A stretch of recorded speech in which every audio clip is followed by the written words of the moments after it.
Hey there, everybody. Welcome to another stream. Sorry I'm late. I am quite late today. But yeah, the reason is I was trying to get something done in Pathfinder, try and get to where I'm supposed to be. If I want to show you guys what we're up to, I've been struggling through Chapter 2, and I figured out actually a lot of Chapter 1 is soloable. So here we are. I'm on unfair difficulty. We've got a lot more experience points. And what we've been doing is solo running the sort of Chapter 1 area with our sort of Jericho build here. Now, I don't want to have to solo run and gain the experience points for Chapter 1 in my other playthroughs for the other alignments. So I'm going to just release a video that shows you, generally speaking, how to do this method where you just have one character. If you're wondering how we killed everybody in the Tower of Estrad, you can kind of get the picture of it because look where all of the enemies died. Just a little bit to the left of where they started, where they all looked over this way and then fell over dead. And that's because we were standing over here. We would take a shot because we're on our horse. We're really, really fast. I've chosen Racer for the archetype, and then we ran the heck over here. They decided, that's too far away for us to check, so we'll go back over here. And then eventually I killed all of them. And that's how you did that. And that's also how we did every single combat in the market area. The only problem is that we're now going to be doing things like the Count's house and other things. So unfortunately I didn't get back to Chapter 2 where I wanted to be able to show you guys what it's like starting there at level 8 or 9. But instead we're going to do character creation here. So like I sort of mentioned, I did have an intention to go through a whole bunch of different campaigns. And I'm actually going to delete these so I can show you guys what our concepts are for a bunch of them. So we can delete these, we can delete the original one. This way I just sort of know what we're doing here. Okay. So what we want to do is create a character that sort of follows each of the alignments. I really don't know what I'm going to do for like the Swarm That Walks one, but I've kind of got an idea for character concepts for everything else. So unfair on. So let's start off with what we've got. We've got currently the top left, which is the Lawful Good alignment. We've got Jericho, who is going to be our Angelic Path character. That means that we're going to do our Lawful Neutral one here. So we're just going to create the characters. We're going to create the save file for them.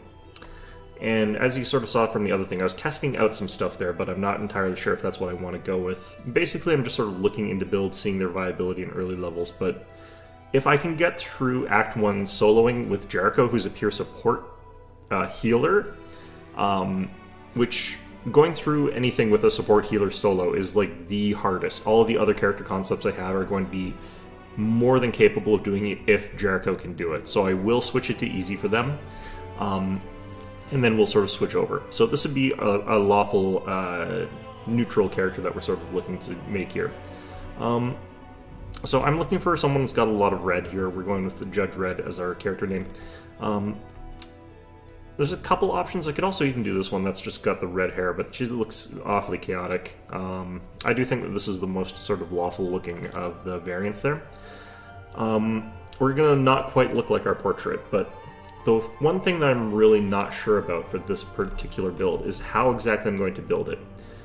One thing I kind of want to do conceptually is have our characters start off with something and then sort of be leaning in a direction or another. And then I want to sort of lean into the roleplay of them sort of switching tack once they get access to their Mythic Path stuff. So if we played like a character, I could go whatever I want until I pick up the knife that turns you into an Aeon here, for example. And I think that might be a really fun way to play this. But if we're going to go for our lawful character, what I kind of want to try for this playthrough is straight classing everybody and using no mercenaries, which is going to be very, very difficult. Still going to use a lot of like jank, of course, but that is kind of the way of things. So what I could potentially go for here is a kind of weird character build. Now, having access to our Slayer talent version of this, what I'm considering doing is having this be a predominantly support type character that's capable of backlining. We're going to have access to that Stern Gaze, we're going to have Cutting Initiative. The only problem is if I don't have dips, then I'm not going to be able to access our really, really powerful level of Rogue for Thug. And Rogue Thug is just super powerful for getting that level of Frightened there. So this means that I would be playing this where I can't let the enemy run back and forth quite as much. I do like the idea of getting Sanctified Slayer. The thing I have to keep is actually the Bane weapon ability, not the Judgments, which are really good as well. But this would be like just much, much, much higher damage than the other variations of Slayer, or of Inquisitor rather. And then of course having access to Bane weapon does mean that I would outdamage a Slayer as well. The Slayer would have the advantage of having, like, of course, the extra base attack bonus, as well as a lot more feats and stuff like that. So they would be a lot stronger in those sort of senses there. But I think an Inquisitor with a crossbow with high Intimidate and Dazzling Display might be actually quite powerful. And the sort of theory behind how this would work here is that if we build this character up, we'd be looking for Dexterity Wisdom. I'm building a lot of Dex characters though, so the other part of me wants to make this a melee character, but this is how this build would sort of work here. So we would want Dex Wisdom, which would be easiest to find in Aasimar. We would go with Muse Touched, give us access to that. We would go with Oblate and Healer, which would give us Wisdom instead of Charisma for Persuasion. And then we would go, oops, I'm looking for, not this one. Dex Wisdom is Garuda, right, whatever. So what we'd be looking to do here is get like 20 Dexterity and then like 20 Wisdom, basically. And we don't need any Strength with this build. And actually, we don't need any Charisma for this build because we've dumped all our Charisma checks into Wisdom. So we can go kind of like this. And that would be kind of fine. We still have plenty of skill checks here. We're still capable of doing like that. I could go ahead and have a lore check here, or I could have athletics, either one. But basically, yeah, we'd have a character that is very capable of doing some interesting midline stuff there. The other option is I go for like a more melee-focused one, and I think I could still do that going for the Sanctified Slayer. There is, of course, the option of going Judge if we're going to name our character Judge something, but the problem is you lose the Bane quality, and if you're going for the Aeon Mythic Path, you basically have to have access to Bane, because you get too much benefit from having it. Hold on, I just have to try and fix my laptop here.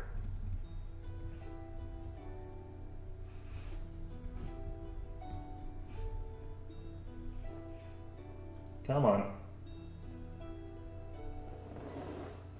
Is this going to actually work here? Right, yeah, so we do have to keep Bane. So we're looking for either like baseline, we're looking for potentially Faith Hunter, which does get still access to Judgment, which would be really good. I think the benefit to this is that they get, I'm not actually 100% sure, I think it's for the Smites.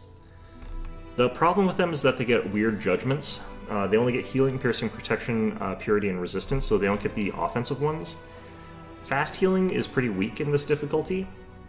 Piercing is actually pretty okay if we're casting spells, which we're not really. Protection is okay, Purity is good, Resistance is meh. So this one lacks that offensive punch until we get access to Smites, which... this one's kind of interesting. It also lacks the domain selection, which kind of sucks. Monster Taxation's really interesting in terms of what it does. It constantly spams out Summon Monster because it's capable of doing it based on its sort of just wisdom checks, which means you can throw out a lot of Summon Monsters, and you do still have access to Bane. Sanctified Huntsmaster, this is the one that gets you the Animal Companion. I do think that this one's quite strong, and there's quite a lot of reasons that you would want to do this one. It also gives you access to the Hunter Tactics, which is really strong as well. But again, we're losing judgments on that, of course, so this one would be the one that we would take if we wanted our Slayer to be really powerful just individually. Tactical Leader, again, this one's actually bad because we want to keep leaders. We don't want leaders' words here because it doesn't give us the access to the bonus to vision. So what I think I might actually end up doing, I'm going to do something gutsy here. I'm going to go with Sanctified Slayer. We're going to go with a melee-focused one. And we're going to end up being, like, kind of an evil type of character here, or a little bit harsh. So, +2 strength and wisdom, -2 penalty, charisma is perfectly fine. We get +2 to persuasion, get invisibility, and we have +2 bonus on combat maneuver and combat maneuver defense, which is kind of nice. Especially being able to defend against that kind of stuff a little bit more easily. The other one that would be kind of interesting is taking Clipoth, which is also strength and wisdom. The problem is I don't want the -2 to intelligence necessarily. Mobility, lore, nature is okay. Blur is better than invisibility in my opinion. The bite attack is what's interesting, being able to start with that extra attack for d6 damage. So it does come down to these two. Like, the stat bonuses are perfect for either of them, except for this. I'd rather have the -2 charisma, but this has a lot of potential. I think we're going to go with this one. We're still going Acolyte here. And we're building this completely differently, so let's drop all our stats down to minimum and think about what we actually sort of need here. So we still don't need any charisma whatsoever. Our strength score, we want it to be like that probably. I don't necessarily need to go 100% all the way with that. We want 13 dex so I get access to the feats there. We want at least 12 constitution, probably a little bit more. I need at least 12 intelligence so that I can get skill points. And we want, like, at least this much in wisdom. So, I could go up to there. That would lose me a whole point, but I could also do something like this, which gives me a lot of odd numbers, which I'm not super happy about, but this would be pretty good. I could also just play this like a sort of like brick-headed character, which kind of actually is sort of appropriate for this type of build. So we could hit 20 strength if we want to, or I could still go like this and have an 18 there, and this would even get me another point into something here. Like I could have a 14 dex, which would be pretty nice. I think having the two 18s is kind of nicer here. Ooh, that only gets us 2. Oh, no, wait, that's 2 in addition to what we sort of have here. Yeah, so perception and persuasion, those are going to be key for us. Mobility is going to be for that dodge there. I'm going to take trickery, and we'll take knowledge. We're going to take lore and nature here. And this array of skills is going to get us through a lot of the early game there. Now, it would be nice if I could start off with weapon focus or something like that, but unfortunately I can't. But yeah, stern gaze, steady target, got some potential here. I don't know why it's recommending me to take point blank shot, because we're not playing this as a ranged character. I've only got 14 dexterity, but I guess that's the thing that they're going to recommend for some reason. Could be a good idea to start down the dodge train of things.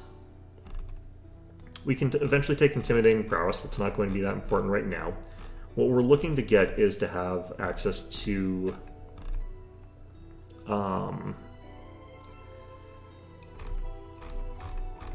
what we're sort of looking to have access to is a powerful two-handed attack and a lot of intimidate-based stuff, which is sort of standard. Like, Shadow Defenses is kind of meta in this game in an unfortunate kind of way there. So I think what we also want is to have a decent number of like teamwork feats, but because solo tactics means that these guys are very, very powerful when doing that. I think for this build we'll start off with dodge. We are eventually going to want like improved unarmed strike and all that other jazz, but we're not necessarily the most upfront. Our character is from Detroit. We're going with the Abadar here. And as much as you would think that I would want like the nobility domain ability, which is pretty good, inspiring word is quite powerful. +2 morale on attack, roll skill checks, ability checks, saving throws for a number of rounds equal to half your class, minimum 1, so up to 10 rounds. And you can use this quite a few times. It's pretty good. The reason that we're not taking Inspiring Word is because the way we're going to get through the early game kiting stuff is by taking the Travel Domain. And Travel Domain's ability is that Travel Domain Agile Feat, which gives us access to that, but that's not the important part. Increase your base speed by 10 feet. There it is. We also gain access to Long Strider, so we're going to have a travel speed on foot of 50, which is really, really fast. And it's going to let us do the same sort of kiting that we were doing with our horse, except we're going to be able to do it just on foot. Later on, we can potentially get, I think, the extra domain through nobility. Not actually 100% sure, but I kind of don't need this that badly, so we're going to go with travel domain. Not too sure about the spells for this one, actually. We get Long Strider Grace, Feather Step, Dimension Door, Mass Break Enchantment, Elemental Body, some greater elemental protection spells, Elemental Air Swarm. So, okay. Of course, I could also go with the Law Domain, because this is, in a certain sense, the most thematic, but I kind of really don't think this is a very good ability. The spells in here are also pretty weak, so don't really like this. Although I do really like Touch of Law, just because it's like one round of I need to pass a check. Unfortunately, you can't use it the way you want to, so it doesn't really help as much as you would like. So we're going to go with Travel Domain. This is us being like a rogue sort of vigilante desperado type that travels the west or something like that, looking for trouble to smack down. Alright. For spells, we're obviously going to want Divine Favor. It helps a lot in early levels. Having Bless is also pretty good, but we can probably get someone else to do that for us. So what we probably want is, if we're doing this full legit, we would have to take True Strike. I've seen how people do this before. You take True Strike, you take Divine Favor, you take a different class than this one, and you just run up and you hit Hosilla, but I'm probably not going to do the fully legit. I'm still going to Kite to get rid of Hosilla and stuff like that. So I don't need the True Strike quite as badly here. Now, unfortunately, I can't actually get Long Strider because we don't get the domain spells in the same sort of way. Actually, I think I still do. I think I still have access to it. I'll find out. But either way, 40 move speed is enough. I think I get it. I'll check. I'll take Bless. Going lawful neutral here. So trying to make them look like they do in the picture. Unfortunately, tieflings don't really have the sort of complexion that picture did, but this is pretty close. And also, you can't see what their stupid hairstyle looks like. That probably is the closest. Like, I have no idea what their hair looks like under that hat. But we're straight classing, so it never is going to matter. Alright, we're going to go with smaller horns. It sort of blends in with the hat this way. We'll go with red ones so that it blends in with the hat even more. There, it's just a hair... It's like a hat accessory, honestly. And then for our primary colors down here, that's red, that's good. That's red over here. Still a lot of black there, but that's fine. Our hair color, also red. Actually, no, the picture was white, so... Yeah, you can't tell what your friggin' hair looks like when you're playing an Inquisitor. The hat becomes your hair. Alright, so... Confident... I won't take that. Interesting. Confident or aggressive would be good here.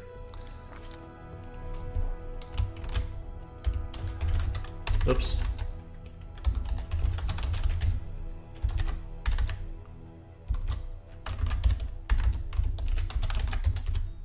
Okay, am I allowed to actually put that as my name?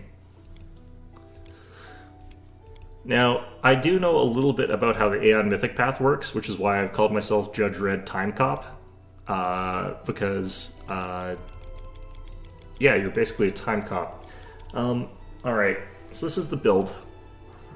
Now, this unfortunately is not going to be too interesting to look at in terms of everything, because this, unlike a lot of my other characters, is just going to be straight class. So, like, we can take a look at what we're going to be here. If I take Talented Slayer,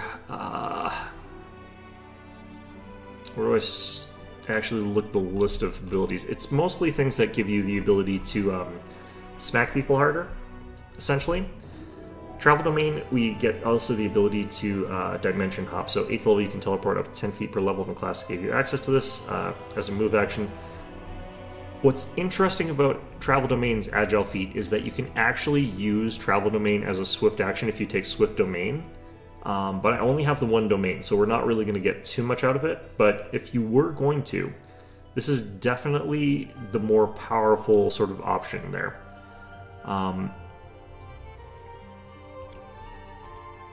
Wait, what's the difference here? Oh yeah, this one, yeah, so that's fine.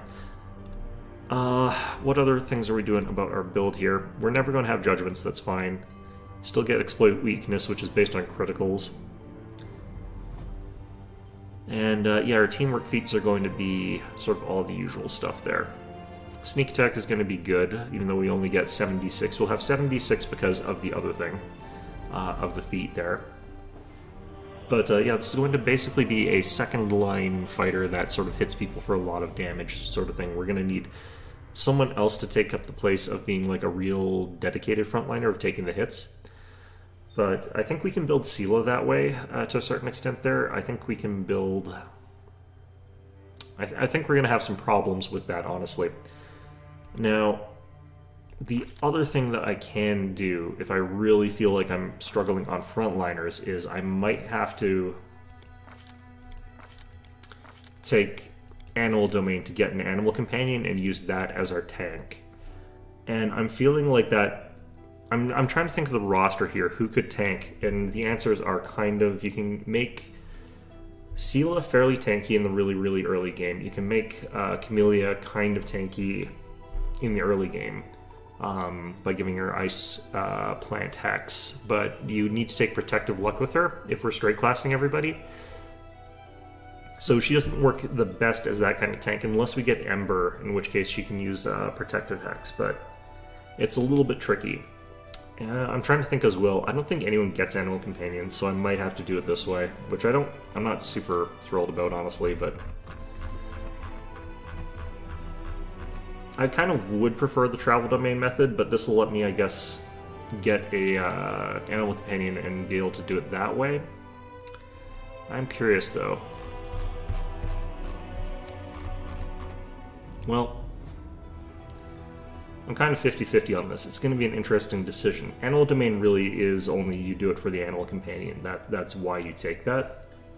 This would open up, like, community domain stuff, but I can get that regardless from Impossible Domain no matter what I'm doing, so it's not like that really matters. Well, I think we'll try it. I think we'll try not having very many tanks, which I'm not super thrilled about. Wait, what? Alright, whatever. That looks still right. Okay. A test of my ability. So this is what we've got. Blur at the start is actually pretty strong. We'll be able to have like 3 rounds or 3 minutes of that pretty early. Travel Domain has some really strong elements to it. Dodge, we've got some armor class from that there. And we got ourselves our bite attack. So Enlarged Person is going to be a really good boon to this character when we're able to sort of use a non-reach weapon and still bite people. So that's what this character is just going to look like. I'm going to try and save here, because again, we're doing character creation here. I'm not really going to show you guys the rundown of actually using these guys.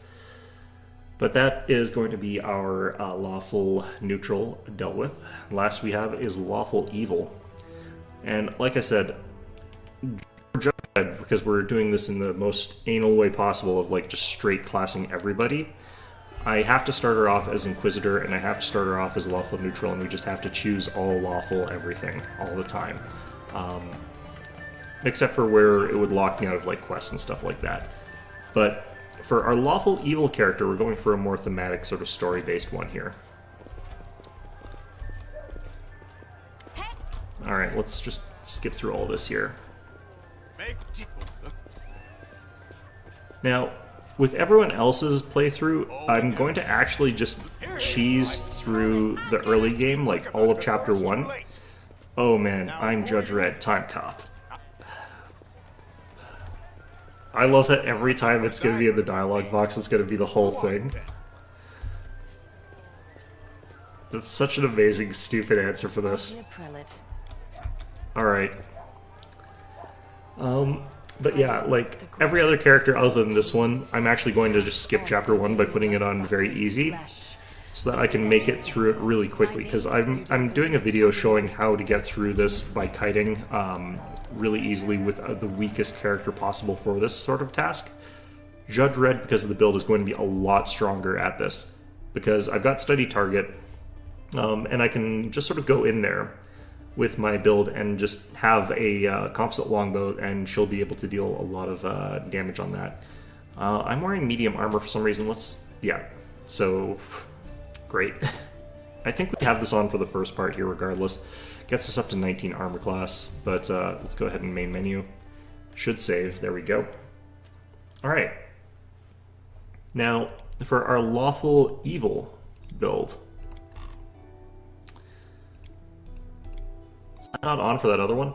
Oh boy. So for our Lawful Evil one, we're making a character that's kind of like a Hell Knight scout. That's going to be... The story for them is that they're from like the northern wastes and stuff like that. And they are heading down because they've discovered that they could do some other stuff by becoming more civilized. I think this would be actually pretty okay for what we're going for here. So our starting build with this is actually going to be chaotic, and then we're just going to like beeline straight towards Lawful. So that we can actually take that. Now, for this one, we are going for Animal Companion stuff. We're going for Mad Dog, and then we're going for Hunter. So we're going to do the stacking thing where we've got both the Divine Hunter, or not that, Divine Hound plus Mad Dog bonus.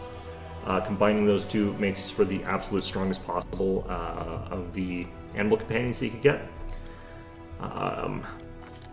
Now, we're going to have a slight difficult build here, and I'm not 100% sure which race I want for this, but what we're looking for is someone that's capable of getting high strength, because they're going to be strength primary, but they're going to be a sword and shield fighter fighting from horseback, which means that we need some dex, we need some strength. We'll want some intelligence or charisma or wisdom, not necessarily a ton. But what we're hoping to do is create this sort of very thick wall of frontline knights and then a back line of people with bows that are fighting from horseback. So we're going to have kind of that archer line that's capable of sort of maneuvering around as needed, and then a front line that's very wide and difficult to get past, that's capable of dishing out a lot of damage, and also being able to charge in if I have to. So what we could potentially do is something like half-orc, but Orc Ferocity actually tends to get you killed, so that's actually really, really risky. For this type of thing, we can go for something like Oriad. That would potentially be quite strong. We're looking for things with strength bonuses, basically. Human would be fine, actually. In this particular case, I think that might be a good idea to get free improved unarmed strike. In which case we would go for Oblate Martial Disciple. Getting us those. Having like the high strength here is going to be crucial. We need to have a 15 dex though, so we might only go to 18. So with the 15 dex we can now get like improved 2-weapon fighting. I don't necessarily need a ton of charisma here. Although we do want to have a little bit so I can intimidate potentially. Okay, we want the wisdom for our will saves, although I kind of want the con for the hit points and the other stuff a little bit more. We'll take that for some feats there. Now, this build is going to be relatively straightforward in certain senses and very, very difficult in others. Let's go with those, let's go with that, let's go with that, let's go with that. I think this is actually a pretty good skill array. So this does get us access to these 2 feats here.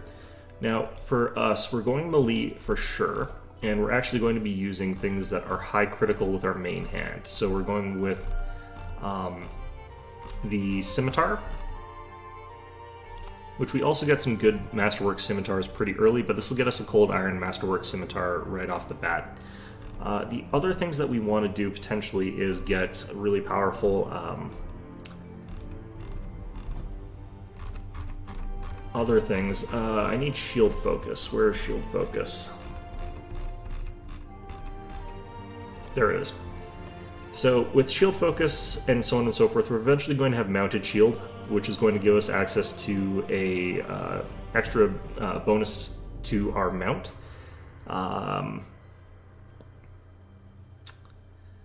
Shield Focus Mythic, I'm not 100% sure how that works with Mounted Shield. I don't think it combines properly. But if we have Shield Focus, a large steel shield, and then also take the Shield Wall Teamwork feat, I think we're going to end up with a lot of shield bonus to armor class. The other thing that we can sort of get is Shield Bash feats, and eventually I think we're capable of getting, here we go, Bashing Finish here. So if we get a critical with our Scimitar, we get a free bash attack. So what we could potentially get after our 5 levels that we're going in first is start going Cavalier, and Cavalier gets us that powerful charge.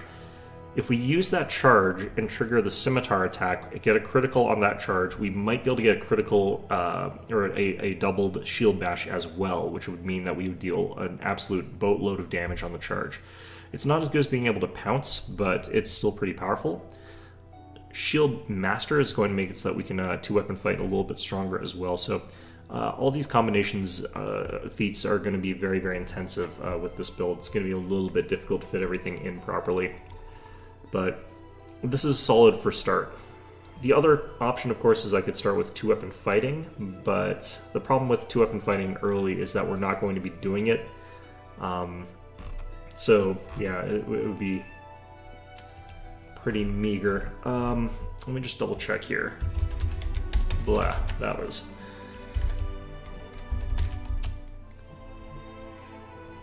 Eventually we'll need Shield Bash.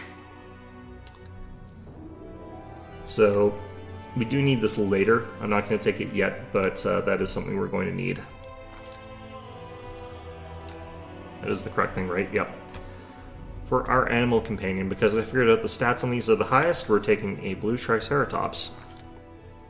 And this fella is going to be someone who's switched his alignment, so he's coming down. He's decided he's going to become civilized with his group of riders. So we were going to take Asmodeus as our deity. Why am I not allowed... I'm allowed to start neutral. Holy crap. I thought Barbarians had to be chaotic. Alright, cool. That makes it even easier. Bulky. That looks pretty good. Alright, in the picture he's kind of tannish. It's not like quite that pink. Deep tan color. There we go.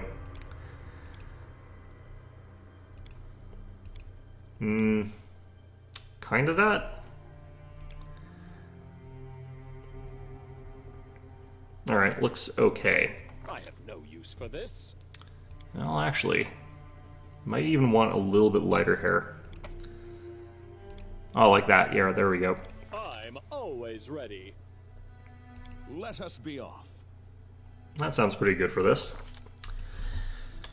Alright, caps lock on. How many can I do? There we go. Exclamation point. And that is our Lawful Evil character, who is starting off neutral evil. Adventures await. Alright. So our character here can't rage at the start and never will be able to rage. It's not really the point of them. Their Animal Companion is going to become extremely, extremely strong. And they start off with 40 speed, so we can also, again, kite very effectively with this character at the start, so... so that deals with all 3 lawful alignment characters. So I guess we're looking at the neutral ones, of which there's a lot. But we'll start with the neutral on the Law Chaos axis, I guess.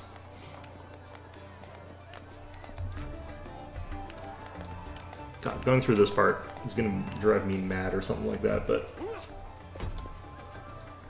Here comes my Triceratops just lumbering in onto the yard.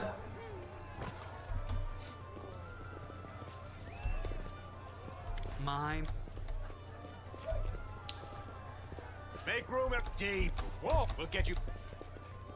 If they had a voice, a text-to-voice thing where they would be like... Leader of our troops. My powers are not enough. Prelate, I'll get... Be quick about it before... Like, if I could make them actually, like, say this, that would be great. I don't remember seeing you before, and I have an excellent memory for faces. That's the first I've heard of that name. I like how there was a longer than normal pause when I had that dialogue option. All right. My dear, All our names are very stupid, but you know what? That's fine. pry loose the grudge. I accept your thanks. My All right. name is. You don't believe I do not, sir, but do not.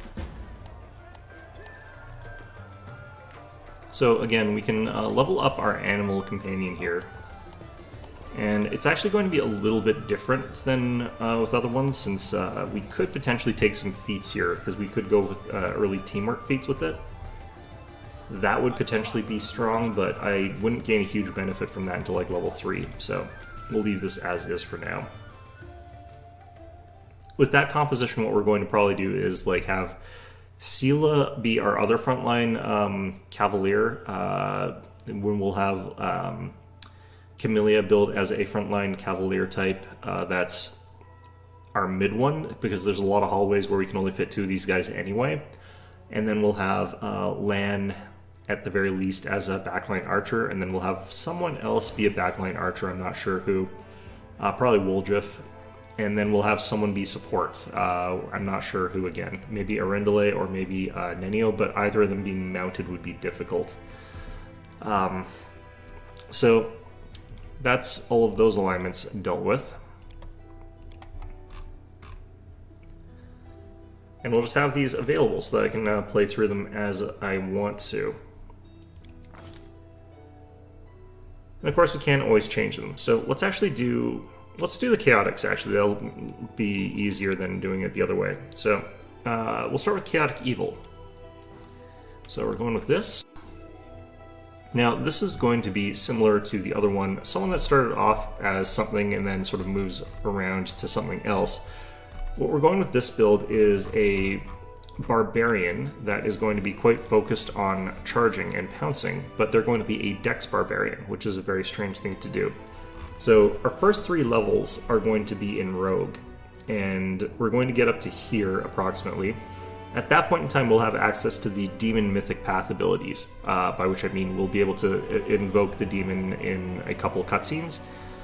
At that point in time, I'm going to hard shift the character's build. So at the start, they're like a person who's like not really a nice person. They've got like real anger issues. They've got some problems. The thing that we're getting out of this that's really important is we've got the ability to take Finesse training. That's why we're going to 3. I do want this one to have access to Thug, so we are going to take this. Brutal Beating is also something that we'll get here, which I don't really see why we would want to do that in our particular case, but we can do it. It could be useful in certain circumstances. So I do feel like Thug is going to be pretty good here because we're going to be charging in, hopefully killing somebody, and then everybody else hopefully runs away. That's what we're hoping for. But more importantly, we're looking to get into Barbarian after that. I'm contemplating going Invulnerable Rager, which would get us access to a lot more damage reduction, while still letting us have a lot of what we need. And I don't really need the Uncanny Dodge with this build because we'll have, like, Rogue. Although I'd have to go up to 4 to get Uncanny Dodge with the Rogue, so maybe we'd still want it. I don't really know. The other alternative would be Instinctual, which would not really make sense for this character. Mad Dog also doesn't really make sense. We're not going to be riding our animal companion.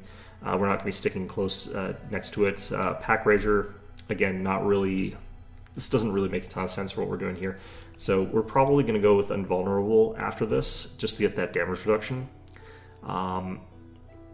Which, in this difficulty, even when we get it to cap here, is not going to be a ton, but, I mean, it'll work. It'll be a better thing than not having it, I think. So I think that we can sort of also have that stacking with this class damage reduction there. But more importantly, we're getting access to the Demon Totem stuff here. So normally, Demon Totem of this sort is not that good because your typical Barbarian is going to want to have the biggest strength score. They're going to have this big 2-handed weapon there, and they're going to be hitting for a lot of damage. Ours is going to be a 2-weapon fighting Dex fighter with Kukris, and that means that we're going to be dealing a lot of critical hits that don't necessarily deal the most damage. but we're going to be doing temporary negative levels on each of those critical hits, which means that we can really shred someone down. I'm not 100% sure if I care about this one, but what we do care about is that we're also going to have access to lethal stance and deadly accuracy, so it's much more likely to crit here. I think lethal accuracy also multiplies our crit multiplier, so we'll be able to deal more damage with that. And honestly, I think Rage works better in a lot of ways with a character that is going for the style of build. But regardless, what we're starting with here is Rogue. Oh yeah, we're also gaining Pounce because we're playing a Kitsune. Going to go with the Keen one here, so we get a little bit of extra skill points. We're going to have this be someone who knows how to use a knife really well because they're Jack the Rippery type. Going to go with Acolyte, so they can use their Wisdom instead of Charisma. And because of that, we can get away with like this. Keep Con as it is. We can dump this one into the ocean. Now, the reason that we would go Instinctual is that I could actually pump this to like there, and then we'd have the ability to get lots of armor class, but I would get my rage powers a lot slower, so... I think we take that to there as a way of making sure that we still have some... I could do this for carry capacity, because I probably actually need carry capacity. There we go. Could go all the way up to 14 in intelligence, which I don't really need. Oh right, we need wisdom for intimidate.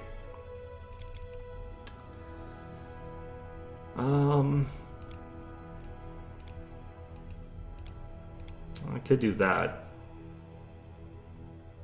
Weakest barbarian in the world.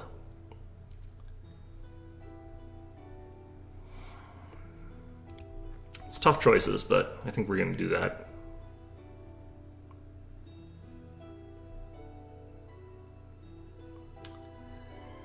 Yeah, okay. Now, the other thing that we could potentially do is, like, make it so that our Kitsune changes into humanoid form and gets +4 to all physical stats, which is really good, but we're going for a Vulpine Pounce, which means we're not going to be able to make use of that. So, not really our priority here. We'll take this. We'll take this. The Intimidate builds are just so important in this game. It's unfortunate in some ways, but it is just how they've made it. Alright. Unfortunately, I can't start off with weapon focus with this build, so at the very least we start off with weapon finesse. This is an instance where it is useful to start off potentially with 2-weapon fighting, just so I've got the feet out of the way, or Piranha Strike or something like that. I don't necessarily know if those are what I need right now just to get through early game that easily, but I don't think it would be that bad for that.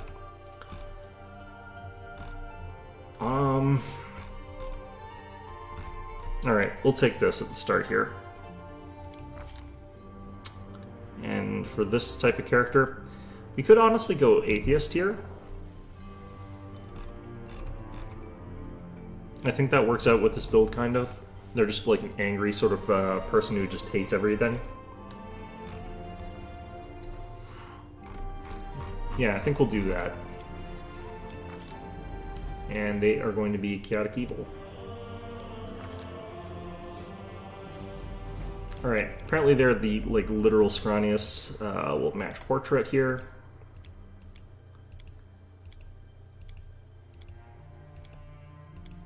Some of those would fit the concept pretty well, but it definitely looks more like that. Alright, and we're going to go with Blood Red there and Black here. Alright, so this is what they look like when they're human. Again, scrawniest imaginable.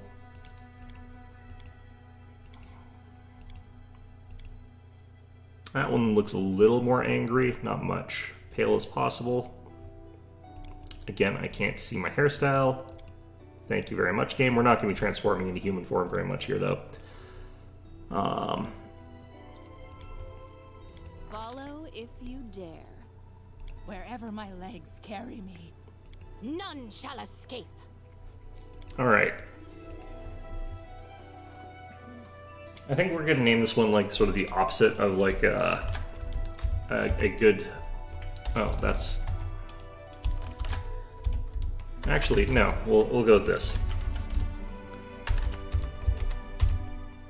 This character build is going to be more like a Korean Gumiho than a Kitsune, if you know the lore difference. They kind of are actually soul vampires. They suck out people's like souls. Not sure where that cultural difference in what Kitsune and Gumiho is comes from, but Move already. alright. So our damage at the first level is going to be like garbage, but by level 3 we're going to have access to like dex to damage and 2d6 sneak attack, which is going to be pretty powerful. As well, we've got like 3 attacks at level 1, so, you know, it's potentially pretty good. Alright, while this is loading up, I'm going to go blow my nose. I'll be back.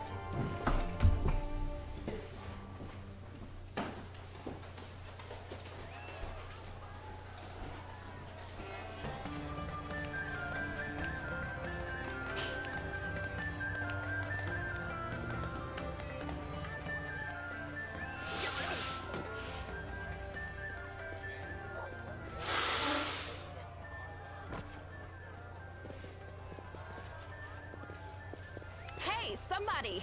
We got a wounded fighter. Can we get a healer over here?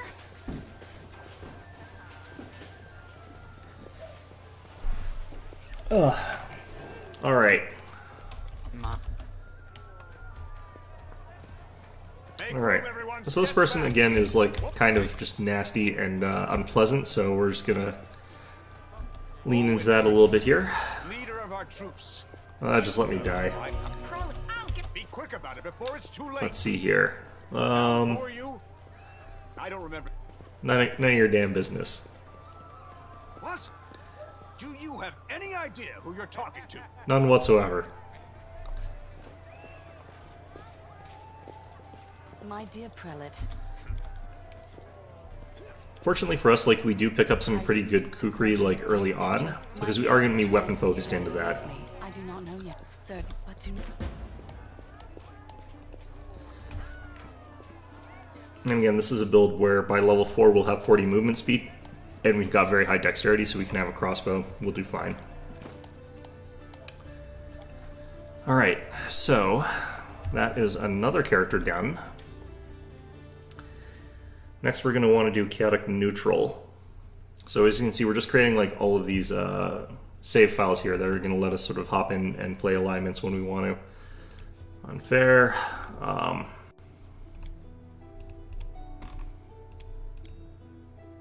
Alright. So Chaotic Neutral is the Trickster path. And a friend, I was asking my friends because I couldn't think of what I really wanted to play for Chaotic Neutral. And they were recommending I play like a swashbuckler duelisty type, which is kind of boring actually, but we'll do it just for the sake of that. But let's see here, who looks like a troll, a massive troll?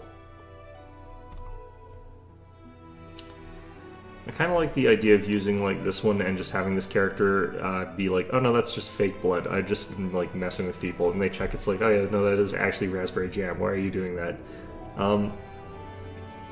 Just a very lull random type, because that is what Trickster kind of is, but most of the characters look relatively serious, honestly, in this game. Let's go with,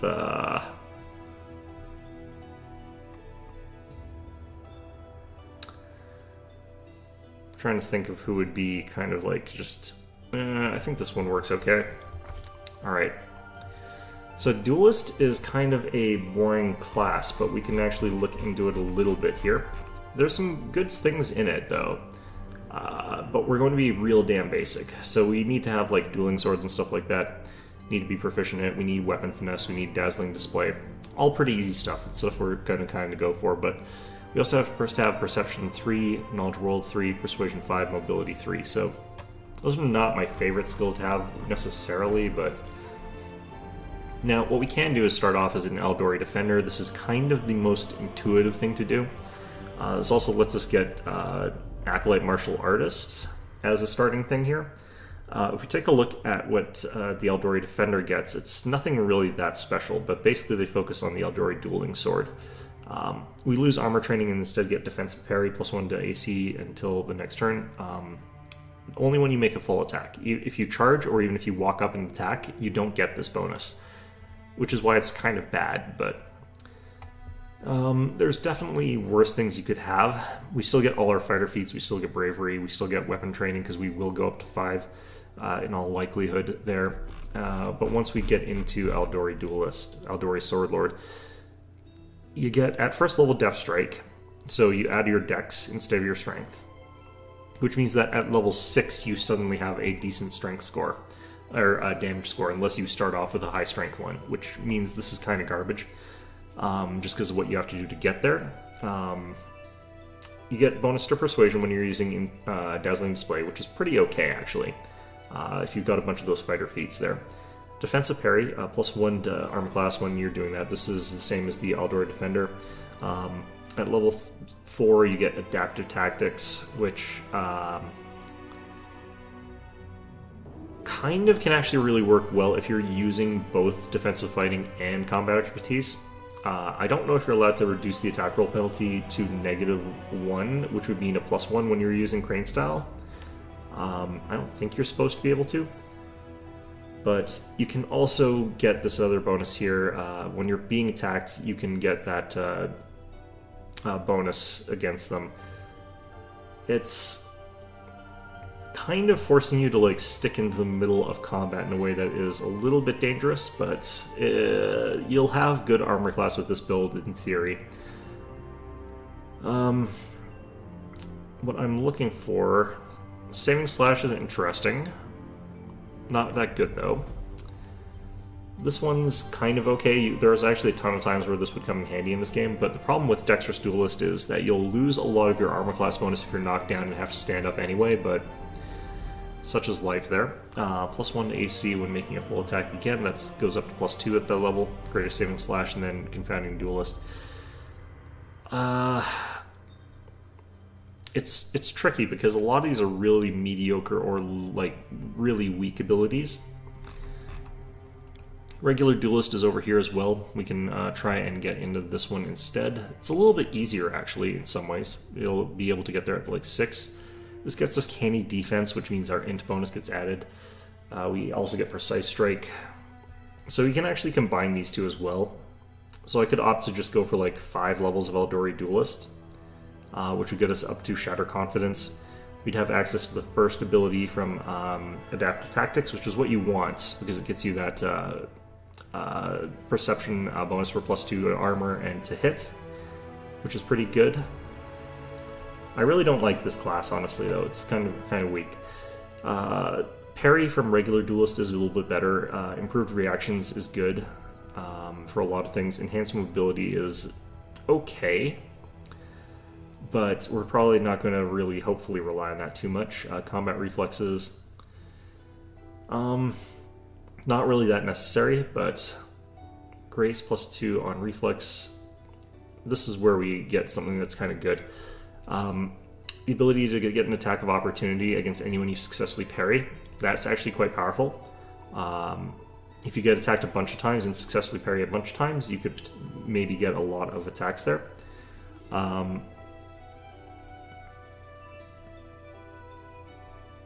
think this is what we would try to get like a little bit earlier, but the size bonus difference does actually kind of hurt.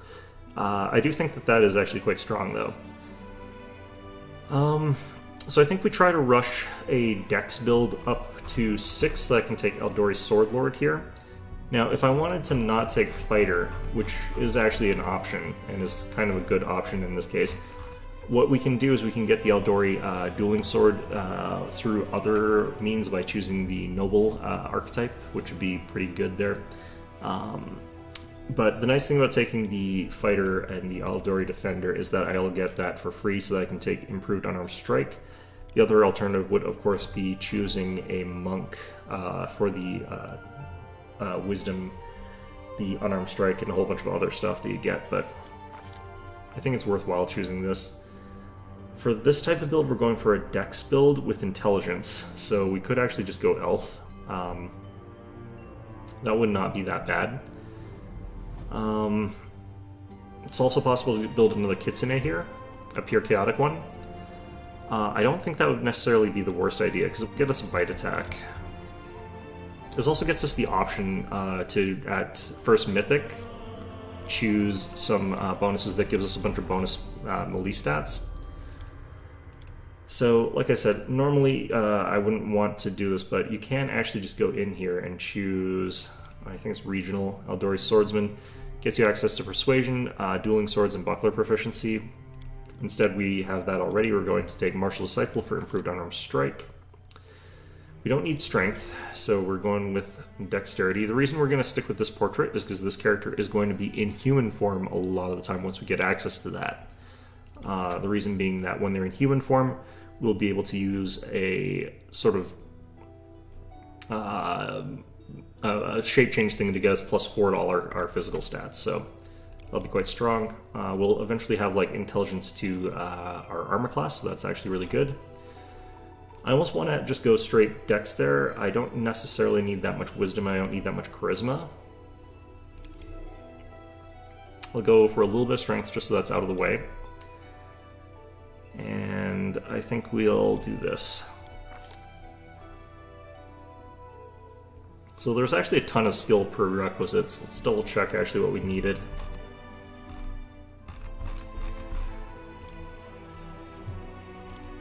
So we'll have to have mobility, persuasion, knowledge world, and perception. Knowledge world, persuasion has to be the highest. Okay. Oh, jeez. Shoot. Okay, right. Well, let's try and remember mobility, persuasion, knowledge world, perception.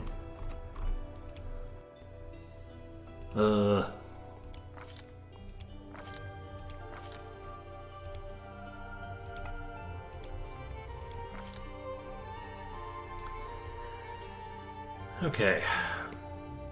Yeah, so early levels, this is going to be kind of a useless character in a lot of ways, but we should be able to get by here. So we need mobility, persuasion, knowledge world, and perception. Well, this one's necessary for now. These are actually pretty good for right now. We'll try and make up later, because after we hit level 3, we can spread them out differently. Okay, weapon finesse going to be necessary, although I could take weapon focus, but weapon finesse would definitely be stronger with the 2. Take weapon focus, a dueling sword. This proficiency is literally just dueling sword, right? Yes.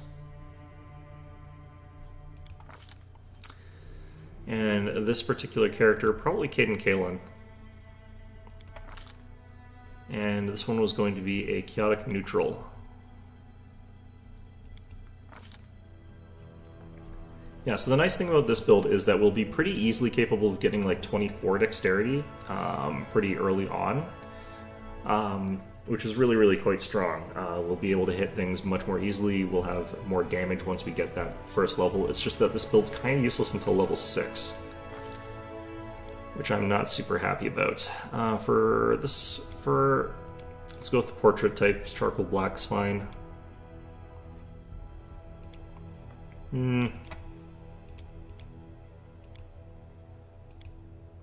Going for mischievous here. That was pretty mischievous. But like I said, we're going to be spending almost all our time in human form with this character. Again, pretty skinny because we got low strength.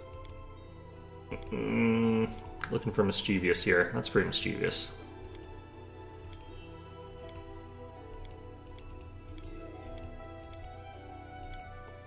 Yeah, probably that one. Black hair, that's fine. Hairstyle. These are all pretty bad. I think it's because the face looks so stupid. Alright. Bit of a beard. That actually helps a lot. Okay, that looks way better. Okay.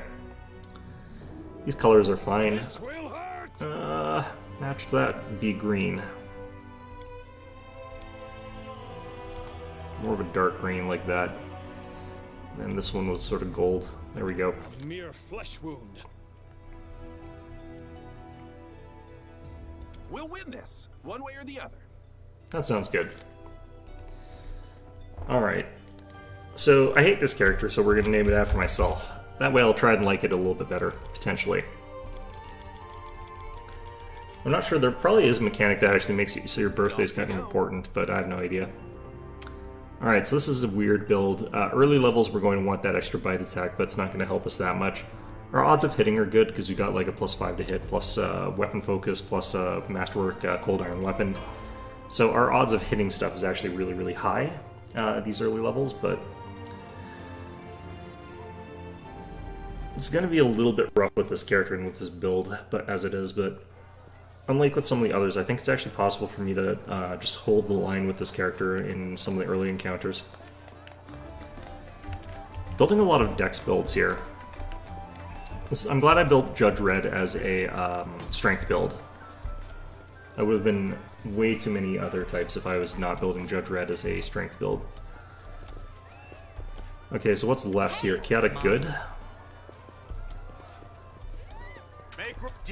Chaotic Good, I was going for a caster build in my head here. Oh, inheritor, leader of our troops. Water, please. Yeah, there we go. Be quick about it before it's too late. So what's this character Who are here? you? I don't remember seeing you before, and I have an excellent memory for faces. I think this is going to be like a fairly just flippant traveler type. Just passing by. Alright. My dear. I don't know why I keep going through all these options. There really is not much point to it as far as I know. Maybe there is a reason, but I don't know what it is. Alright, we can check what our starting stats are going to be. We should actually have fairly high armor class. Start off with studded leather. I think that's because of our very high dexterity. We don't have our dueling sword because that should be in the box, but it should be a masterwork cold iron dueling sword in there. Alright, we changed into human form, but we're actually going to stick with fox form. The reason is that this gets us that bite attack early on here, which is a little bit better than nothing. Although, what is our only item here? Potion of Feather Step, jeez. Fighters really have it rough.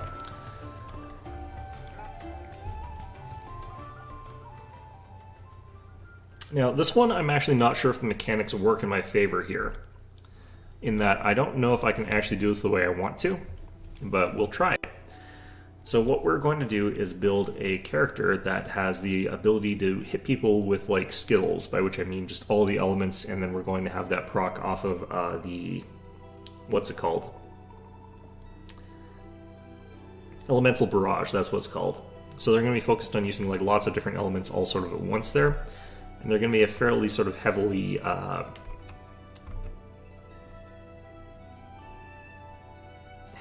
focused caster on elemental barrage type spells. Elemental Assessor, that's the spell.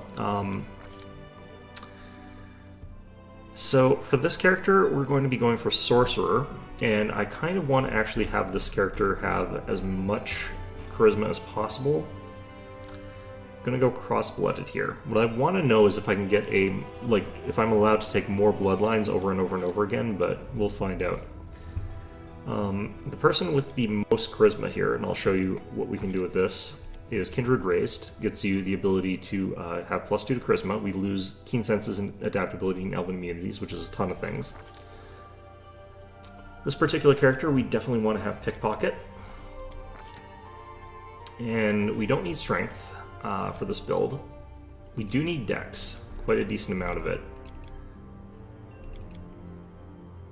Keep Constitution where it is, we don't need Wisdom.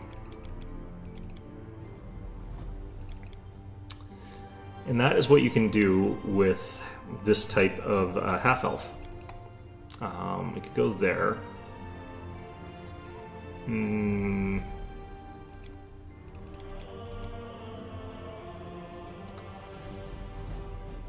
Alright, I'm not super stoked about this arrangement, but it's pretty okay. And for this particular character, we're going to need something to get through that first skill check, unfortunately, and I don't think that's going to be easy for me to do no matter what. 1 point in Knowledge World would be enough to let me try to pass it, although I can technically pass it without anything, so I think we can just leave that flat. I don't really need Persuasion too much, but we need it for a few moments in the early game. So we'll take that, and we'll take Stealth. This is not going to be a skill character. Alright, so point blank shot is going to be a little bit more important for us early on. And what we're going to do is probably start off with the... Actually, if I'm doing it this way, I probably want Spell Focus. Vacation, and then we're going to be taking, I think it's Brass and Gold. So our hope is that later on I'll be able to switch out and get even more different dragon types, and then eventually we'll be able to cast like Elemental Assessor with Elemental Barrage, and what this does is it hits people with like all 4 of these different elements. I'm hoping to have a whole bunch of bonuses to those elements from the dragons that we're getting, and combine that with Elemental Barrage. This is going to be doing a ton of damage. Azada also has Zippy Magic, which means that Elemental Assessor can hit 2 targets, I think, but I don't actually know for sure. We'll find out. So we'll also go with Gold. So Double Dragon Blooding makes it so that we're capable of doing +2 fire damage per hit, so we're definitely going to start with Burning Hands. And what we're going to worship is Desna. Alright. That's about right.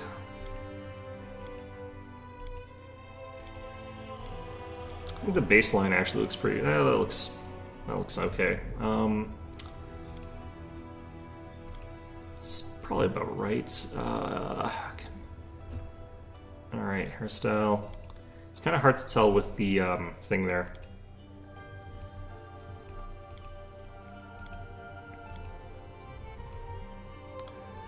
Yeah, we'll go with that. Alright, black, I think. I'm trying to remember the portrait. I think it was red and gold, actually. That's a lot of gold.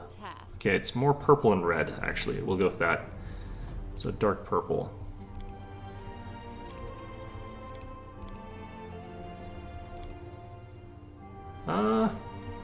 Even darker purple. There we go. Flesh wound. That looks good. Okay. Hey, have a look.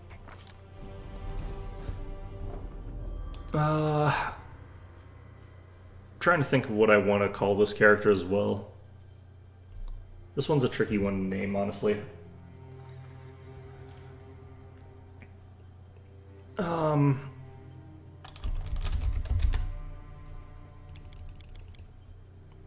Okay.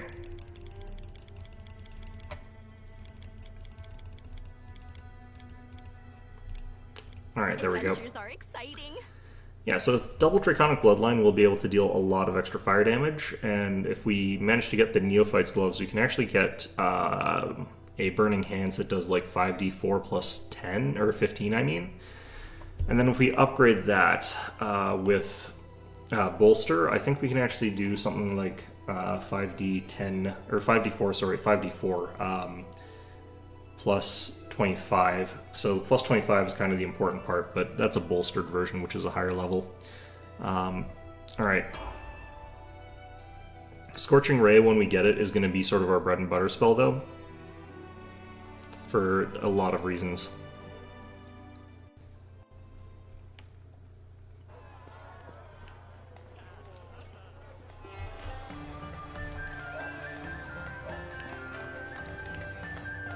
Now, by level 3, we'll have point blank shot, which does help quite a lot with this type of thing that we're doing. This is the one build where I'm least confident that what we're doing is going to work, though. So, very high chance I have to remake this one.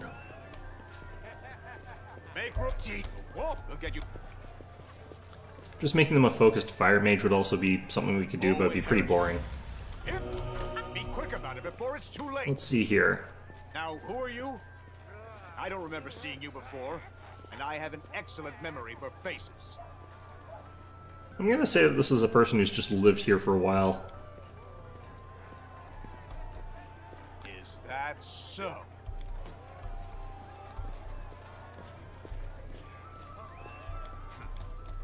Alright.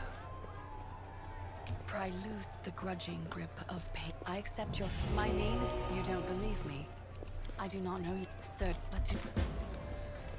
Okay, so by the end of this, we should have like 9 builds, plus one for Worm That Walks, but let's check on our progress and try and remember what alignments we've got. We have all 3 Lawfuls, we've got all 3 Chaotics.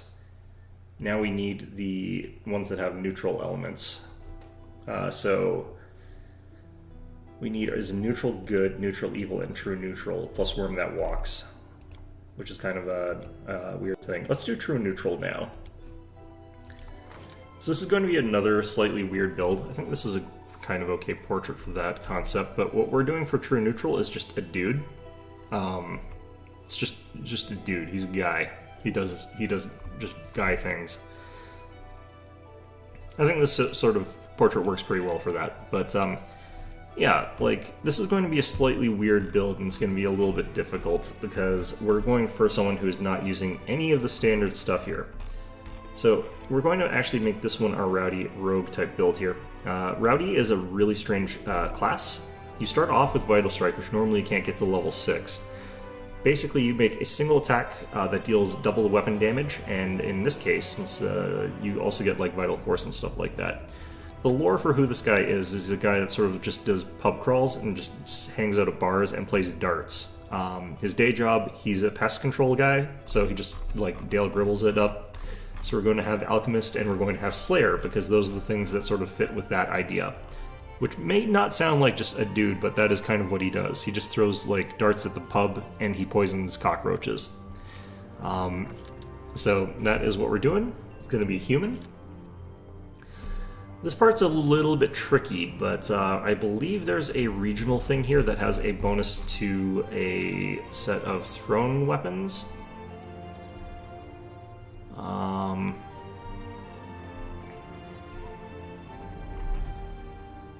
Plus 1 damage to all throwing weapons. There we go. Alright, so Dex is going to be important here. And I kind of like to think of this as he's not particularly dexterous, it's just that he's capable of tripping into things very luckily. He's that kind of hapless sort of bastard. I almost feel like dumping intelligence here. We kind of can afford to, actually. Alright, so that gets us enough there. He's gonna be somebody who's a little bit observant of the world around him. I don't necessarily know if I need much more from like intelligence or stuff like that for what we're doing here. Trying to remember feat requirements is the hard part. Well, we'll sort of look into it. Let's find out. We'll take mobility. We'll take athletics. He works out a little bit. He knows his cockroaches pretty well there, and he knows how to find cockroaches, so this is going to be his skill set. Alright, point blank shot is going to be a good starter here. But what we want to find out is if I can get some of the stuff I need here with the feats, or the stats that I've got. Like improved critical, I don't think that requires a 13 intelligence. Intelligence 3 for that one, good, we're above 3. Let's see here.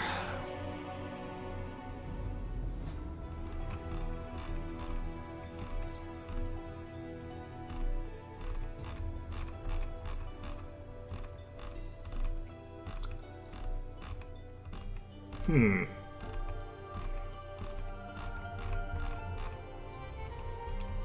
gonna look for it this way. Okay. Yeah, don't need an intelligence score for that. That's good. Okay. So for this build, we only really need the 1 level, but we could potentially try to go to Improve Vital Strike. The thing is you can just get Improved Vital Strike with feats, and it doesn't improve Vital Force, which is what we're really getting out of this. So I think we're fine with this. Next up, we take Precise Shot. And he is going to, again, be a Worshipper of Caden Kalen. And he is... Oh, I can't be true neutral with that. Okay. Atheist? Yeah, atheism. So we're going to play this guy as a guy who just does the least in terms of like introspection before I make decisions. I'm not going to make like aligned decisions. He's just going to make random decisions. It's just going to be like, oh, that's interesting. I don't have any opinion on that. Unfortunately, I can't see what his hairstyle is here.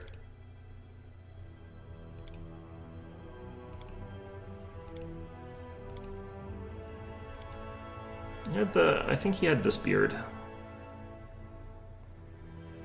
That seems fine.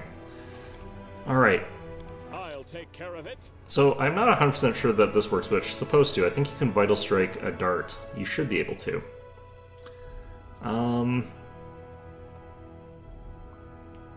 solid plan. That sounds kind of derpy. Alright, let's go with it. Alright, and his name, of course, is Bob. Alright. Everyone counts on me. To find cockroaches. Alright. I do also like that he's got trap finding. That's also really funny to me, but... Alright. So this is definitely a ranged fighter type build. It's going to be not the easiest thing to level, but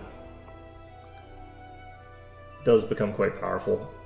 Alright, we only have 2 builds left, and then I'm going to show you the hell that I'm exposing myself to for now, and why I'm avoiding it, but...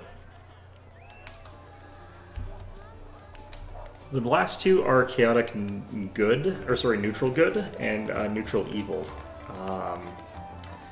Neutral good, I'm cheating a little bit in that we're going to actually be a lawful good character. You're allowed to deviate from the alignment of your mythic path by 1 degree, if I understand correctly. So I should be able to play someone that's got like a lawful good alignment, but is going down the neutral good path. That's my understanding here. Oh, inheritor, leader of our troops, the sharpened edge of our blades. Water, yeah. Prelate, I'll get. Be quick about it before it's too late. Now, I'm Bob. Who are you? I'm Bob. That's the first I've heard of that. Oh god, please, don't arrest me. I'm just hungover. My dear prelate. Yeah, so he's not actually injured, he's just hungover. Don't worry about him. My name is... You don't believe... I do not know yet. Sir, but do... So, this fella here should actually have a really high to hit with his stuff, considering that he's a rogue. And considering that he's using Vital Strike. Let's see here, you should have... Well, okay, I don't have a dart to look at, but... Using the reduced person to also be really funny. Alright, can I auto this? So yeah, Vital Strike we use as a standard action. We basically just deal double damage with it. It's not as good as you'd think. It's usually better to use a full attack, but you get what you get. Considering taking him to level 5 in Alchemist, Vivisectionist, sort of getting him the 3d6 sneak attack, but also letting him use shield spell as a 24-hour duration sort of thing there. Alright. So, this one's a little bit complicated in some ways, but I have tried this one out and it does work. But this is a weird build that relies on hitting things and being pretty much immune to other people hitting you. I'm going to start off with Scaled Fist. Don't like that the monks start off with no shirt, but whatever. You do you, I guess. This is another half-elf build. And we're going Kindred Raised again, and we're again going for like full-on, just as much charisma as is possible, because we get charisma to armor class. I don't necessarily need dexterity at all. Let's go with charisma. So with Scaled Fist Monk, 22 charisma and like 13 dex, and then strength. Get rid of that, because we don't need it that badly. I can kind of afford to do that. Am I happy with that? I feel like I'm happy with that. When you're going this extreme, like, you end up suffering in your other stats quite a lot, but... I kind of want more Constitution, but this will be probably fine. I'm trying to remember. +6 intelligence items should get me to the point where I'm allowed to take combat expertise. That's going to be very, very late in the build, but that's fine. Need mobility, and we need knowledge world or athletics. In this case, athletics.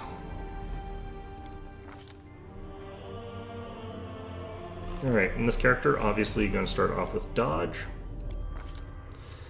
And we can also take Crane Style, which starts us off pretty well for that. And this character is going to be Worshipper of Aurori. And again, we're going Lawful Good here, even though we want to be playing them into Neutral Good. We're not going to change our alignment, though, because we need Paladin. This guy's pretty pale, right? We do it my way. Not actually. It's pretty close.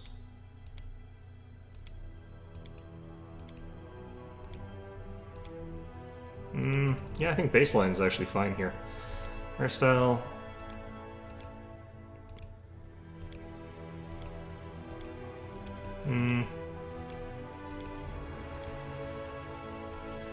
Definitely not that. He's got that white hair. Their life ends here. It's kind of like that.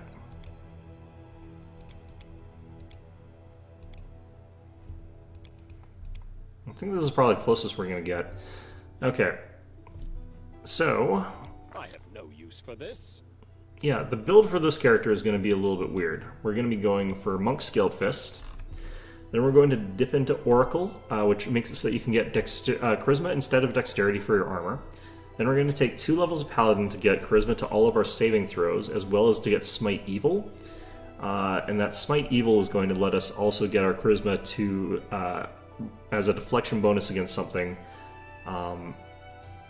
against enemies for however much we're doing. And then we're going to go from there into Cavalier of the, what's it called?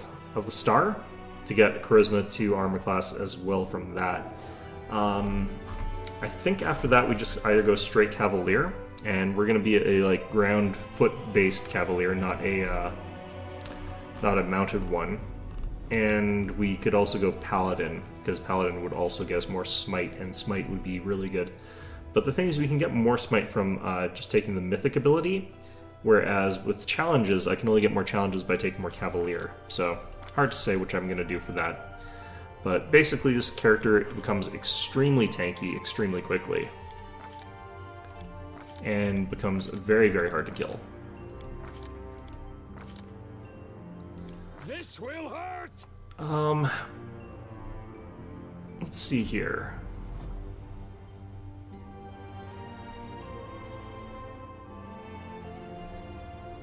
Now, this character is where those other builds that you saw from my other playthrough come from. It's sort of like a My Hero Academia or One Punch Man sort of themed character and group, but not like ripping off those characters, but that sort of setting or world, and so the types of characters that sort of exist in those kinds of places. You're done for. Let's go with Brave.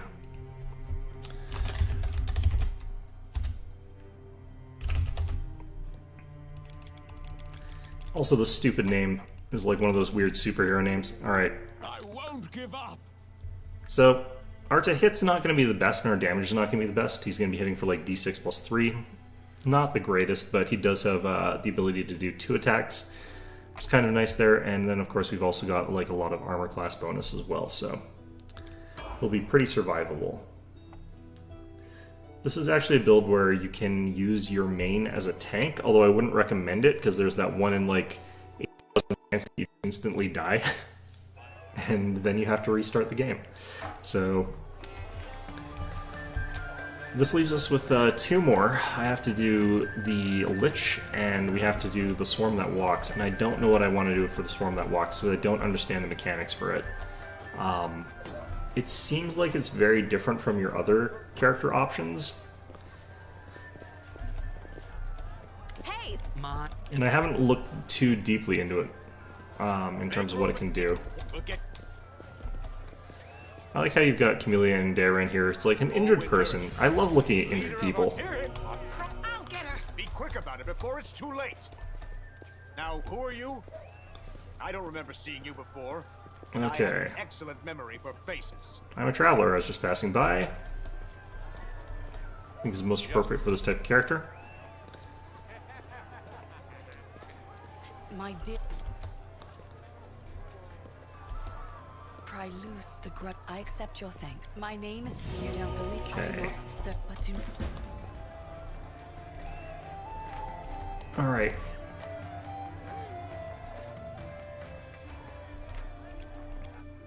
So, we'll do the Lich last, and then after that, I'm going to actually do a little bit of my other playthrough since I want to actually get through some of that. I don't know why I'm putting this on the hardest difficulty. I'm going to actually be cheesing it by going to the lowest difficulty so I can just get through Chapter 1 really quickly with each of these. But, yeah, this is the one that I've had in mind for like a really long time in terms of what I want them to be like. Doesn't work perfectly, but there's also some things that I want to sort of get through. I think I go for this one, or do I go for a different one? I was trying to go for a guy for this one, but maybe I won't just because I can't find a portrait that works really well. There's not a lot of good bard portraits, is the problem.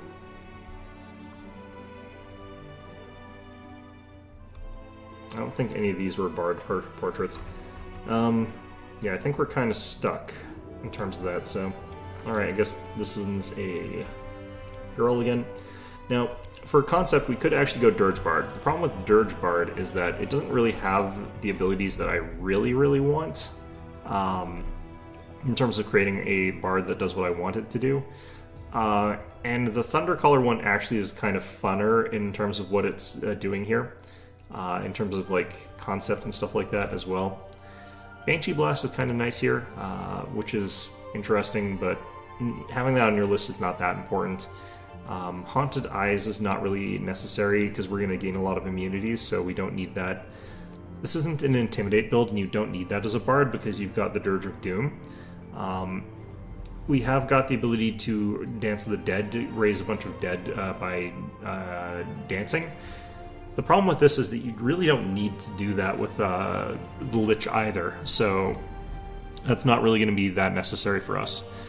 Losing Jack of all trades is not the worst in the world, that's not the end of the world. It comes so late that +1 bonus on all skill checks is not going to help us by then. We're going to have specialists that deal with stuff. So what we're going to do is look into Thundercaller. This one loses like Bardic Knowledge, which really sucks. Instead they just get the Lore Nature, which... I mean, it's definitely not as good, but you get a lot in return for this sort of stuff here. We lose our ability to Inspire Competence, which is a really kind of sucks. Like, you're being pushed away from being able to support in terms of like skills and stuff like that. But what you get as a Thundercaller is Thundercall. And that's really, really strong. We get Incite Rage, which is kind of funny. Stormcall, which is really powerful. As well. So all of these sort of abilities that you can use your bardic music for to like smack people around, to deal a bunch of damage, potentially sonic damage as well. That's capable of dealing stunning.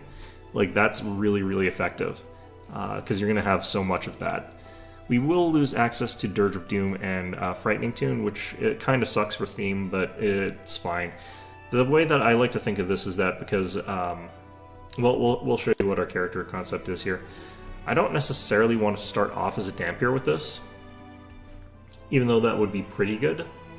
What we want is a character that's actually fairly well-rounded in terms of where they can be and what they can do, which is unfortunate because you're very heavily penalized for doing that kind of thing. But for a sort of well-rounded character, I think Aasimars are usually almost always the best choice there. Muse touched the Azata. This is also thematically pretty appropriate, but having dexterity and charisma is good here. And what we're going to do for this sort of stuff here, I'm thinking we probably go for Martial Disciple here, because we do want to be able to tank in melee with this build a little bit. We're going for a lot of charisma. We want to have at least to be 18. I don't really need wisdom. I need a little bit of intelligence because we need lots of skills. We'll have a little bit of that. I think we'll go up to 18 there. Go up to there. I'm thinking I can dump strength again, but The reason is I might get Fence and Grace with this build. Kind of,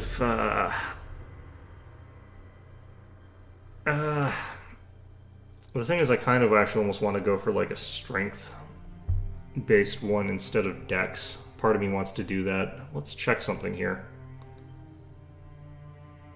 Just for something different, for the sake of having something different, I think. Strength, Charisma, that's Angel-Blooded. We have Restoration, Low Religion, Use Magic Device.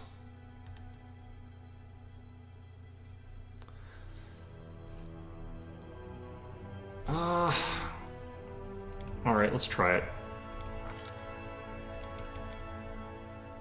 Dex 13 so we can dodge stuff. Our Bard's going to be our other strong one here, which is funny in a certain sense there.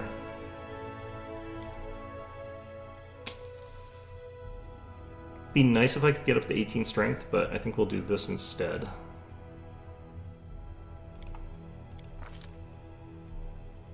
Alright, athletics, dodge, knowledges.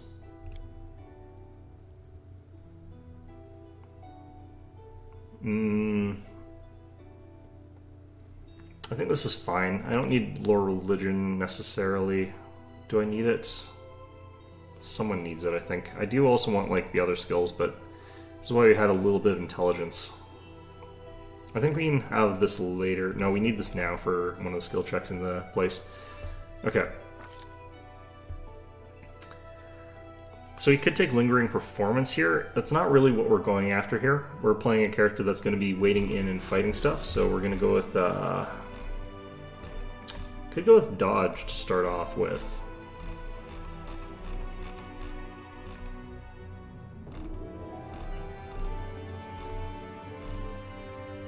I kind of feel like Dodge starting off is kind of good, because we will end up in melee combat a lot more than I want to. Or getting hit by things a lot more than I want to. We'll take Arcane Strike later.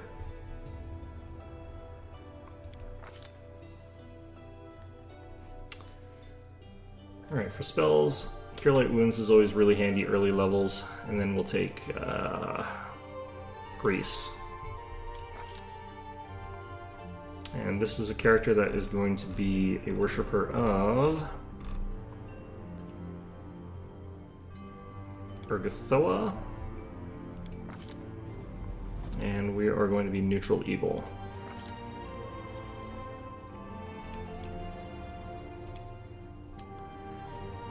Okay, they're super pale.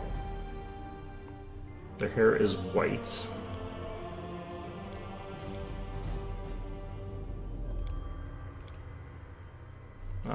Interesting. Long and wavy. I think the baseline might be closest. Alright. Those colors are awful. Sort of the portrait, we're kind of just going white and white. Could go white and black. I think that works well for sort of a death-themed character. Unfortunately, their pants are always stripy and green, but nothing we can do about that, apparently. Take care of it. Let's shred them. Alright.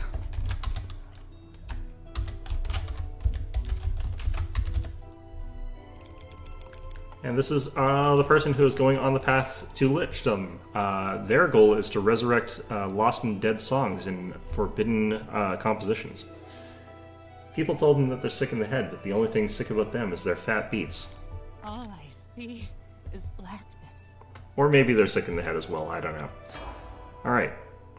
So this build is not necessarily that strong until you start getting access to the ability to spam out thunder calls, at which point you become very strong. The call is just a really strong ability. So that's going to be good for us.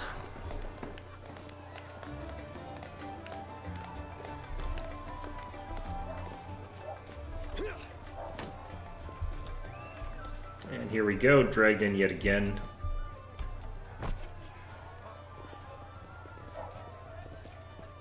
Hey, somebody! Ma? Make room, everyone. Step. Gene. Whoop, look at you. I do like that. Literally, it is just these two are here because they like watching people suffer. Leader of our troops. Let me die. Prelate, I'll get. Be quick about it before it's too late. I'm DJ Funkenstein. That's the first I've heard of that name. He doesn't seem like the kind of person who would go to the kind of clubs I go to. Oh man. My dear prelate, Names that I've come up with are so bad. Naming characters is the worst part. pry loose the grudge. I accept your my name. You don't believe Okay. me, certain, but do not. So, let's head back into our other save file here.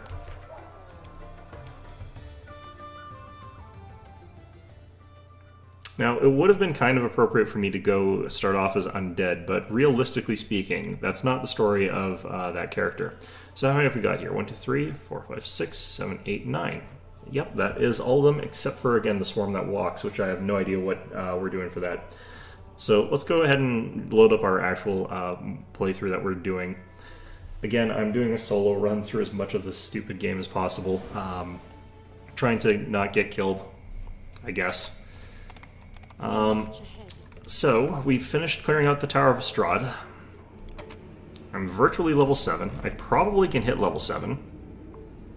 I think we can carry that. I'm gonna leave, actually. I don't want to be carrying that. So, there are fights that I should actually be doing at... It is not time to attack the tower yet. Well, screw you, I already did. Alright. So, random encounters are the worst. That's what's going to probably get me killed. But, yeah. What's more important is there's a bunch of stuff I can fight in Market Square still, that I should be able to since I cleared out some stuff. Okay, 6 and a 1, and I am... Ooby. Ugh.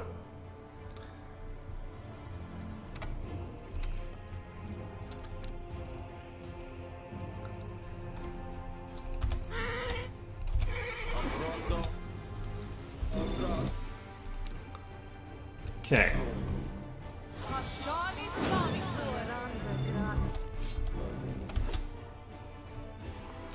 I'm going to dismount here.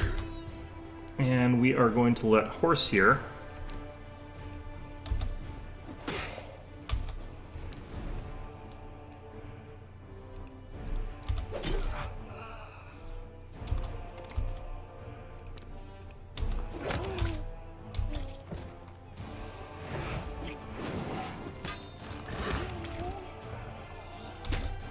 Okay.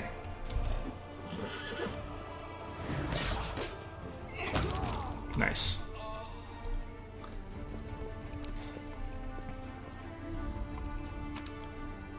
How dare you attack a powerful necromancer, I mean good guy. Alright. I got us a level. Lovely.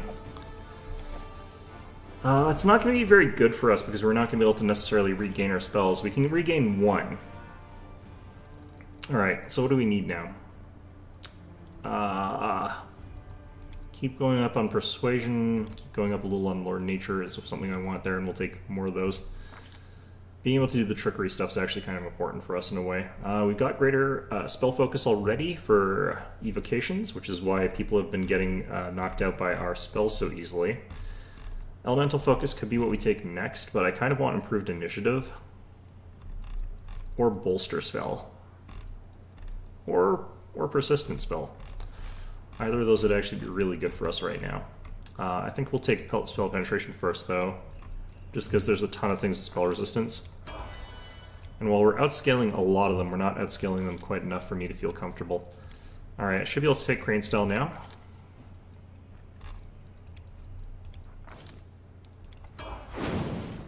And that means that instead of taking the -4 penalty, we only take a -2 penalty.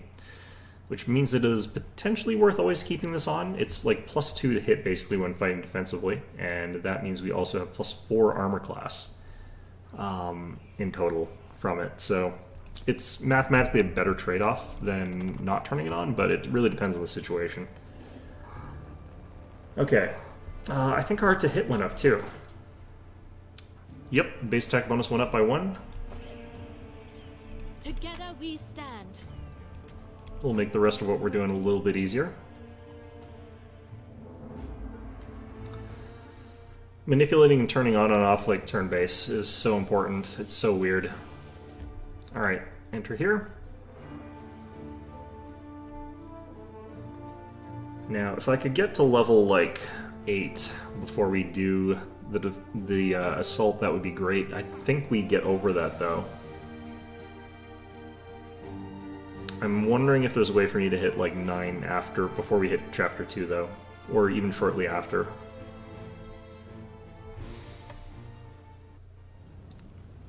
Okay, which entrance are we at? This one? Okay. Fella's still going to be there just till the end of time. Our path leads on. Actually, I'm going to do this as well.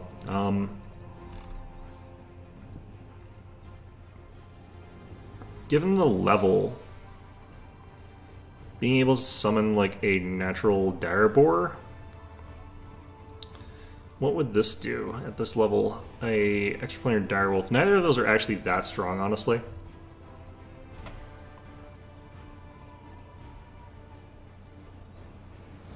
This one's not very good either. None of those are really great. I think we'll take this and just put it in there for later. But what we're looking for is stuff that I could throw in now and have it really wreck things up. I think that the best is going to be Holy Smite, which at this level is not that much damage. It's per 2 caster level, so we're looking at 3d8. To anything that's an actual demon, I think it does more.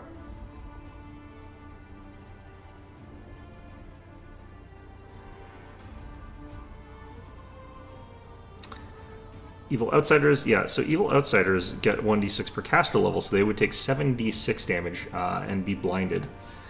So it's actually a pretty hefty hit that we'd be able to use. Dismissal, I don't know what counts, though.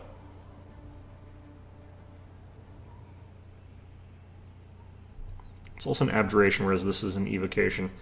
We'll put one of these in and we'll test it out later. There's a place where I'd be able to use that and it might do something, but I don't have the bonus to it, so it's not like it would have the really high save DC. But what we've done is I have not gone back here since we cleared out the first fight. And it's the first fight that's actually the tricky part. Let's hop off our horse here. Get off our high horse. Save.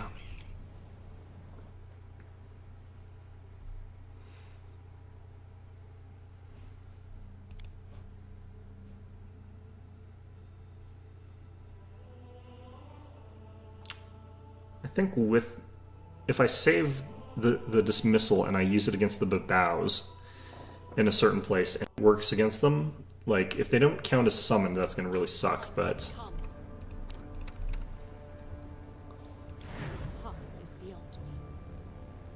okay, so I failed that.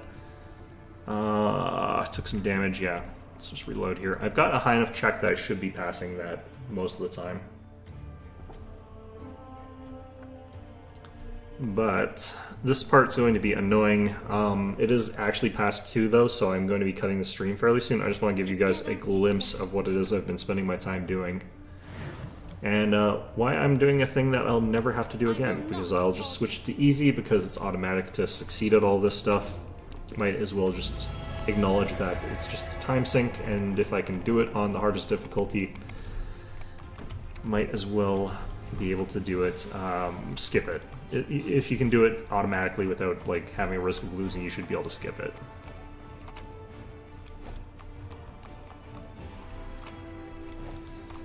Okay, so this is the part where I'm just going to try something out here. So we got these Kindalus and the shears up here. You can kite them really, really easily because of the way that the terrain is. I'm going to go main menu. We're going to go ahead and save.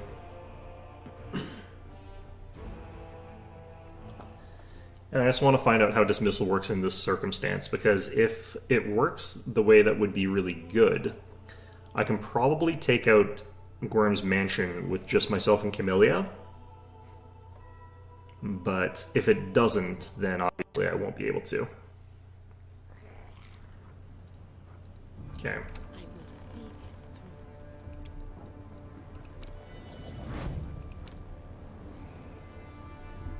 Isn't this an area effect spell? Nope, target. Okay, well, this is still good for what we're trying to do here.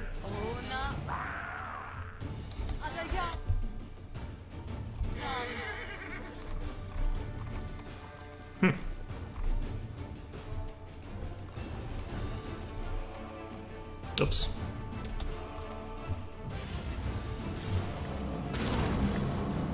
Okay, well, I learned the thing I wanted to learn. And that's all that really matters. Because I don't actually want to use it on these guys, I want to use it on a Babao, which is a much, much tougher and much more difficult and annoying sort of enemy. Okay, the problem is I've only got one of these. Alright. Well, these guys, what I'm having to do is kind of like this. I use this on myself. I take the shot. Defeat is not an option. Deal 7 damage. My crossbow, I run over to here.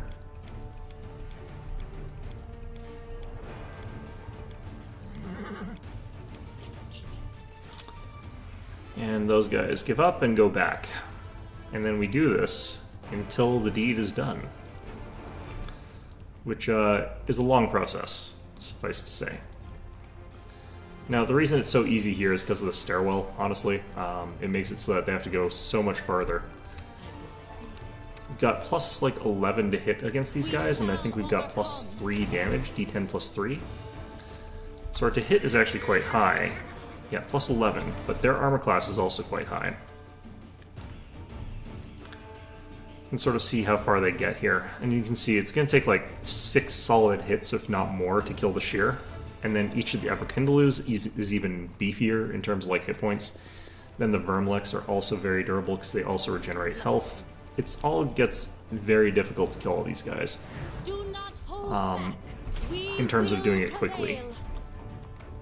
prevail. Oh, critical miss. Thanks, game.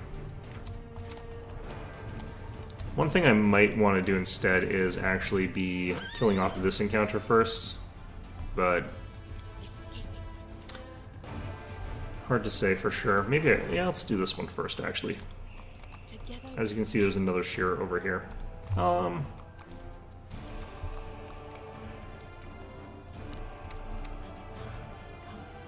strike as one. Alright. Cambion, we just head this way for this one, and we have to head quite far. In a straight line like this, they chase a lot further. Cambions are very fast. Might actually even have to run a little bit further here. Nope, okay. If he actually triggers against these guys, though, that also becomes quite a problem. Someone cast Haste. I think I'm going to wait that out, actually. We'll attack these other guys while that haste is running, because they have a limited amount of that, and I don't want to deal with it. Because they can catch up to me if I'm using, if they're using haste. Attack! Okay. Again, you can just barely get to here without triggering that other attack there.